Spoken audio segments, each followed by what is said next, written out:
आचार्य की कृति दोहा स्तुति में आज धर्मनाथ भगवान की स्तुति प्रारंभ करते हैं। जिससे बिछड़े जुड़ सके, रुदन रुके मुस्कान, तनगत चेतन दिख सके,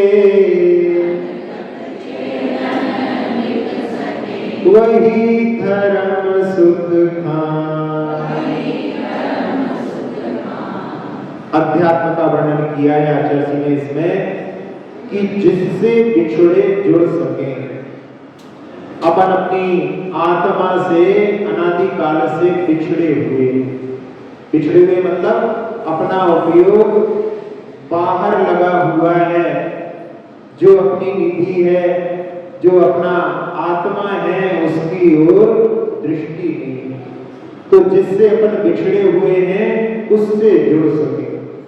और रुदन रुके मुस्कान, बाहर जहां भी जिनसे भी संबंध होते हैं, संयोग होते हैं, वो सब संयोग कैसे होते हैं? वियोगमय होते हैं। सर्वे संयोगा विप्रयोगांता, संयोग जब भी होते हैं वियोग की ओर वो बढ़ने लगते हैं। तो जिनको अपन अपना समझते हैं वो सब वियोग को प्राप्त होते हैं, तो व्यक्ति रुदन करता है। इसलिए बाहर के जितने भी संयोग जो कि सब वियोगमय हैं, उनको छोड़ करके जो अपना शाश्वत संबंध वाला आत्म तत्व है, जब उससे अपन जुड़ेंगे तो बाहर के संबंधों के कारण जो रुदन होता है वो मुस्कान में परिवर्तित हुए बिना नहीं रहेगी। एक उदाहरण सुनाया था कि एक कन्या ने बेमेल विवाह किया, पति का निधन हो गया, बच्चों का निधन हो गया, और जब पिता के घर पहुंची तो पता पड़ा वहां भी आग लग चुकी है, सारे लोग समाप्त हो गए। इतनी सारी विपदाएं देख करके वो वहां पर रोने की बजाय हंसने लगी। लोगों ने समझा ये तो पागल हो गई। एक साध्वी का संग आया और उन्होंने उसको समझाया, श्रावकों ने दवाई आदि दी और उससे वो स्वस्थ हो गई, लेकिन फिर भी पुरानी बातें करके याद करके वो रुदन करती रहती। एक बार स्नान करते समय पानी का लोटा तन पर डाला, थोड़ी दूर जाकर के सूख गया, दूसरा पानी और थोड़ा आगे गया,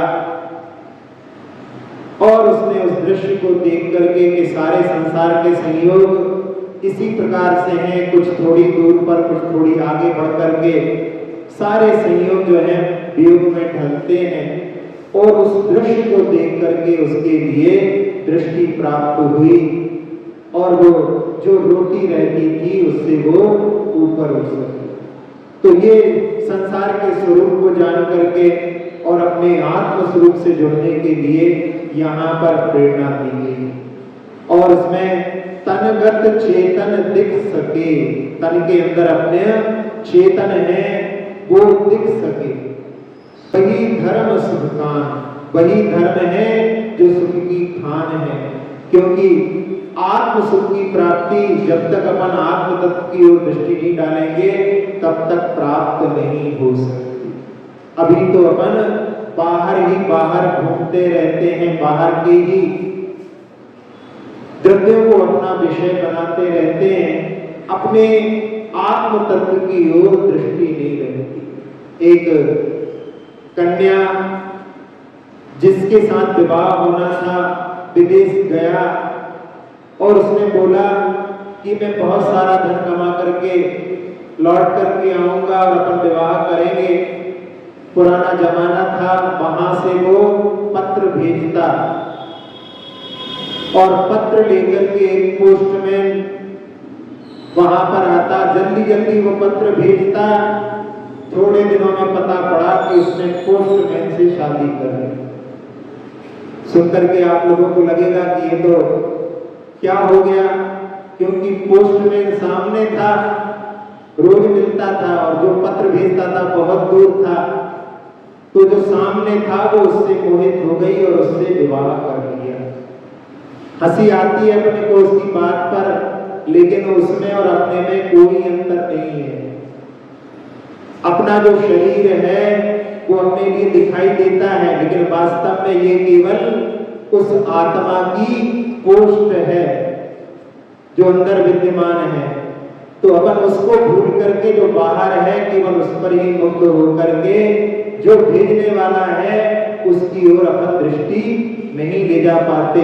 तो इसके माध्यम से अपने को, अपने आत्म तत्व को, क्योंकि इसके माध्यम से ही बाकी जो कुछ बाहर की रचना दिख रही है अपने शरीर की, वो उस आत्म तत्व के माध्यम से ही होती है।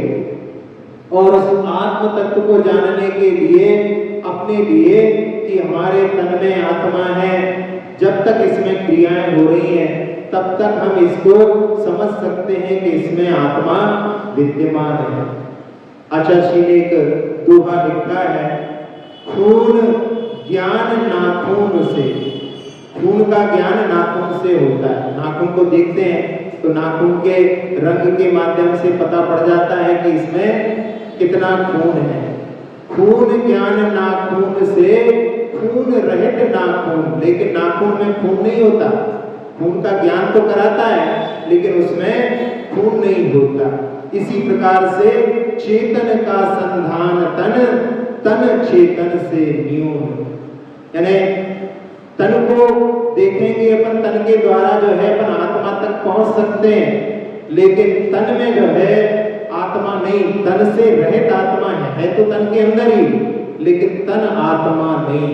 इस प्रकार से शरीर से भेद विज्ञान के माध्यम से अपने आत्म तत्व को प्रकट करने के लिए पुरुषार्थ करने की प्रेरणा इस काव्य से अपने लिए लेना चाहिए। आचार्य जी का एक हाइकू भी इस विषय में है कि बाहर जो भी कुछ दिख रहा है सो मैं नहीं हूं।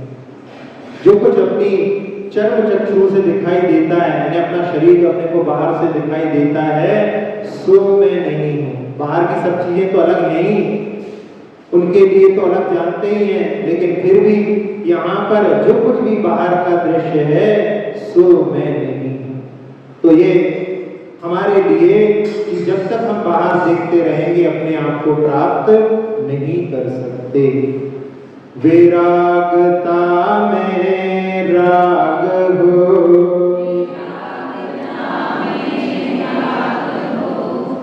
राग नाग विष त्याग, अमृत पान चिर कर सके, धर्म यही झट जाए। विरागता में राग हो, वैराग्य में जहां पर राग जो होता है पंचेंद्रियों के विषयों से, उससे ऊपर उठ करके विरागता का भाव जो है उसके लिए उसमें राग हो। और राग नाग विष त्याग, पंचेंद्रियों के विषयों के लिए यहाँ पर उनका जो राग होता है वो विषैले नाग की तरह है, इसलिए उनके त्याग के लिए कहा है।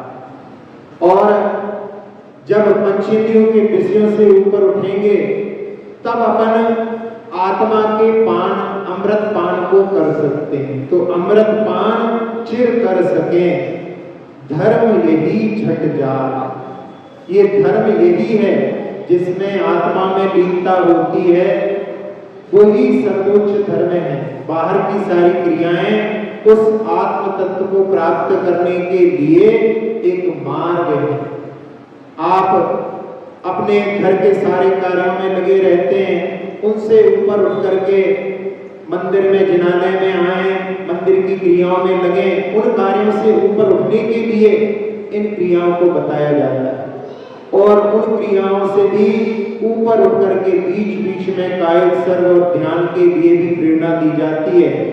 तब जो है अपने अंदर आत्म तत्व वैसी ही भगवत्ता विराजमान है जैसी भगवान ने प्रकट कर ली है।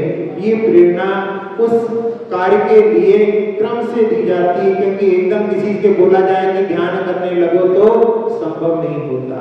तो उसको बाहर की जो क्रियाएं हैं उनको बताया जाता है और उसके माध्यम से फिर अपने अंदर उतरने का मार्ग भी प्रशस्त किया जाता है। तभी जो है अपन अपने आत्म तत्व को प्राप्त कर सकते हैं। धर्म यही झट जाग, यहाँ पर प्रेरणा दी गई है कि बाहर की क्रियाओं में उलझ करके अपने आत्म धर्म को ना भूलें, उसके लिए भी पुरुषार्थ करें। पंचेंद्रियों के विषय नाग के समान बतलाए।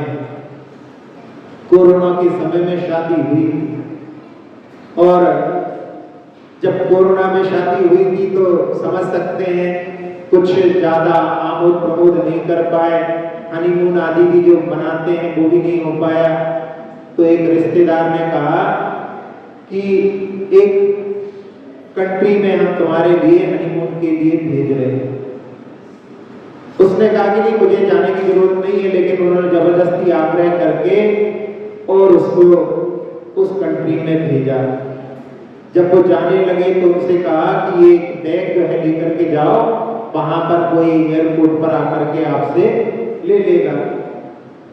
सहजता से उसको लेकर के वो चले गए और जब एयरपोर्ट पर उतरे और वहां पर एंटी ड्रग उनको पकड़ने वाले जो रहते हैं उन्होंने उनको पकड़ लिया और उसमें जो बैग था उसमें वहां पर ड्रग्स थी।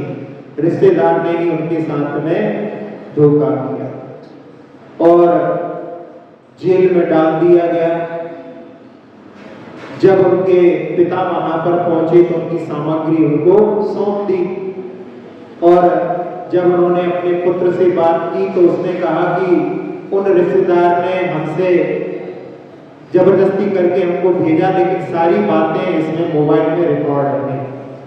जब भी उनकी बात होती थी हम रिकॉर्ड चालू रखते थे और उनके पिता ने आकर के फिर यहाँ पर बताया कि ऐसा ऐसा हुआ है पुलिस आदि से मिलकर के, और उन्होंने यहाँ पर तहकीकात करके जिन रिश्तेदार ने उनके लिए भेजा था उनके बारे में भी जब खोज की तो पता पड़ा कि वो पहले भी कहीं इस कामों में संलिप्त रहे और सारी रिपोर्ट बना करके उस देश की जो एम्बेसी होती है उसके लिए दी गई और उन्होंने अपने कोर्ट में वहां पर उसको सबमिट किया। बताते हैं कि वो पहला ऐसा माध्यम था कि दूसरे देश की एजेंसियों के माध्यम से जो रिपोर्ट आई है उसको उन्होंने स्वीकार करके और उसको रिहा कर दिया, लेकिन उसमें 2-2.5 साल लग गए। जो गर्भवती थी और उसके बच्चे का जन्म जेल में ही हुआ। अभी कुछ दिनों पहले प्रसंग आया था कि ऐसा भी हो सकता है। तो ऐसी स्थिति भी इंद्रियों के विषयों में लिप्त होने के कारण बन सकती है। तो ये इसमें की जो पंचेंद्रिय के विषय हैं वो विषैले नाग हैं, इसलिए उनका जब प्रयोग करते हैं तो उसमें बहुत सावधानी की आवश्यकता है। दया धर्म वर धर्म है, अदया भाव अधर्म, अधर्म तज प्रभु धर्म ने, समझाया पुनि धर्म। आचार्य जी इसमें कह रहे हैं कि दया का जो भाव है वही श्रेष्ठ धर्म है और अदया दया से रहित जो भाव है क्रूरता है वो अधर्म है। इसीलिए भगवान ने अधर्म को छोड़ करके और धर्म को स्वीकार किया और उसके बाद में धर्म के स्वीकार करने से उन्होंने भगवत्ता को प्राप्त किया और उसके बाद में धर्म को समझाया। दया के भाव जो होते हैं उनसे रहित धर्म नहीं हो सकता, क्योंकि जहां पर प्राणी मात्र के प्रति दया ना हो वो धर्म की कोटि में नहीं आ सकता। अहिंसा का जहां प्रादुर्भाव होता है वहीं पर धर्म की शुरुआत होती है। एक साधु एक बड़े नगर में प्रवेश कर रहे थे और रात्रि में शयन किया, बीच में कहीं पर स्कूल आदि में, और वहां देखा सुबह उठने पर अपने आवश्यक करते हुए देखा कि एक